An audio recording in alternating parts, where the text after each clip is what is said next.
다들 안녕하세요. 프로토 91회차 토신 정보방 환급 인증합니다. 당첨금은 세후 금액인 거 알고 계시죠? 다들 아시겠지만 한 경기 취소되어 당첨금이 반토막 났지만 그래도 당첨 모두 축하드리며 오늘 경기도 분석 시작해보겠습니다. 금일 첫 번째 경기 빌럼 대 시타르트 분석 시작해 보겠습니다. 빌럼은 지난 시즌 에이스터 디비전을 우승하고 승격에 성공했다. 그리고 새 시즌 만에 돌아온 에레디비지에서 출발이 나쁘지 않다. 8라운드까지 승점 11점을 따내며 상위권 팀들과 격차가 크지 않다.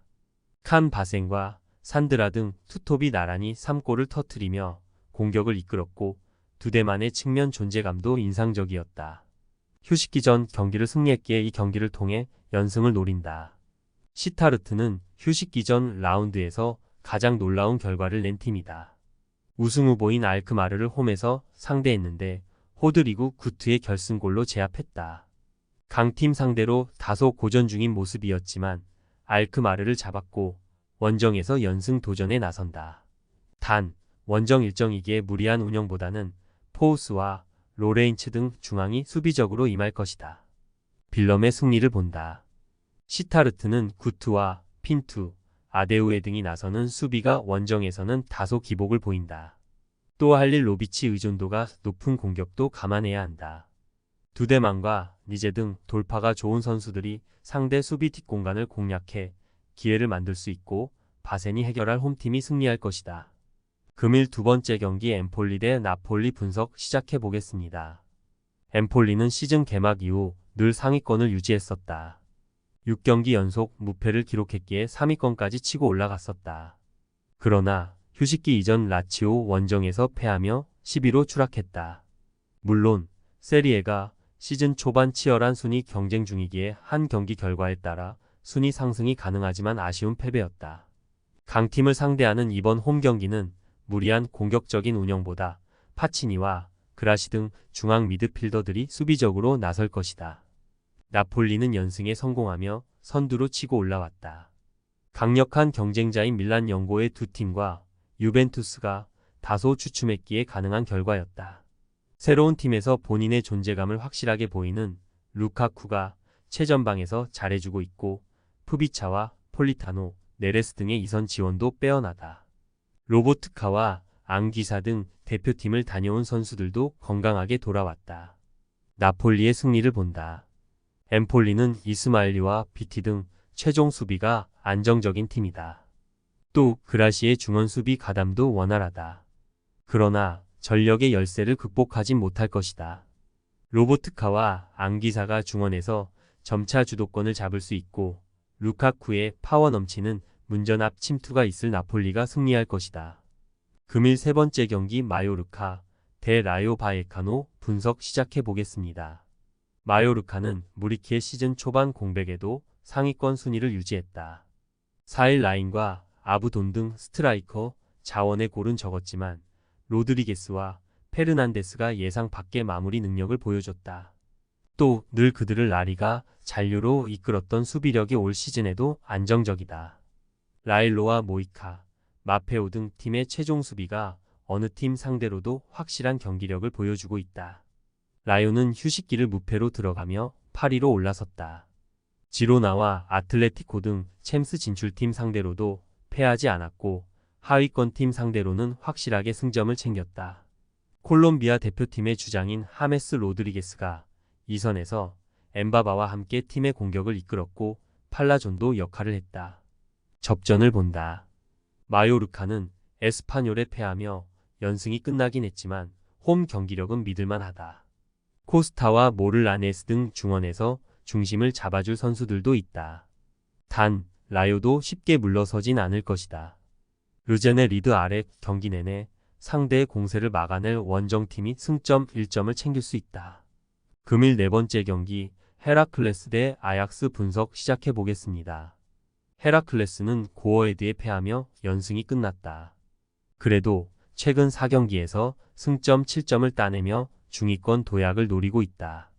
엥겔스와 루카 등 공격진이 최근 기회를 잘 마무리했고 트잔트의 측면 돌파도 잘 됐다. 단 수비 라인은 상대에 따른 기복이 컸다. 미라니가 리더 역할을 할 수 있지만 전체적으로 잔실수가 있었고 중원의 수비 보호도 아쉬웠다. 아약스는 지난 시즌과 확실히 달라진 모습을 보여주고 있다.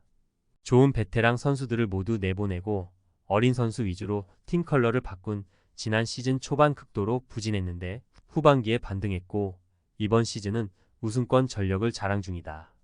타 팀들에 비해 두 경기를 덜 소화했음에도 5위고 같은 경기 수가 되면 2위권으로 올라설 수도 있다.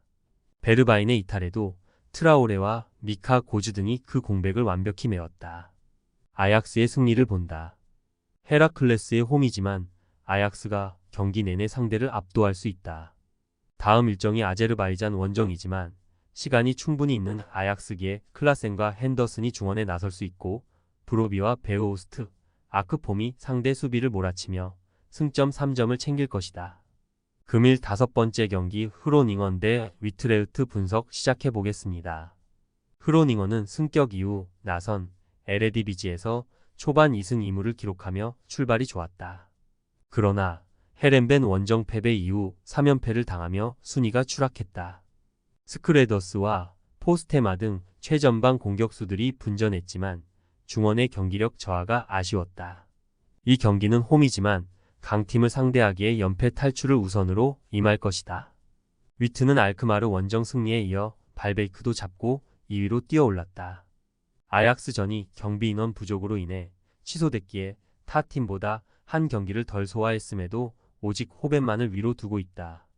에런슨과 옌센 등 최고의 활약을 하는 중앙 조합이 경기 조율을 완벽하게 하고 있고 캐슬라인의 돌파도 인상적이다. 접전을 본다. 시즌 무패로 2위를 질주하는 위트레흐트의 기세가 대단한 건 사실이다. 이 경기에서도 중원의 우위를 바탕으로 상대를 몰아치려 할 것이다.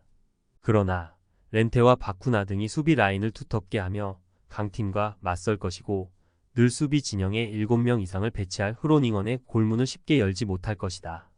금일 6번째 경기 울버햄튼 대 맨시티 분석 시작해 보겠습니다. 울버햄튼은 이번 시즌 개막 이후 무승으로 최하위에 머물러 있다.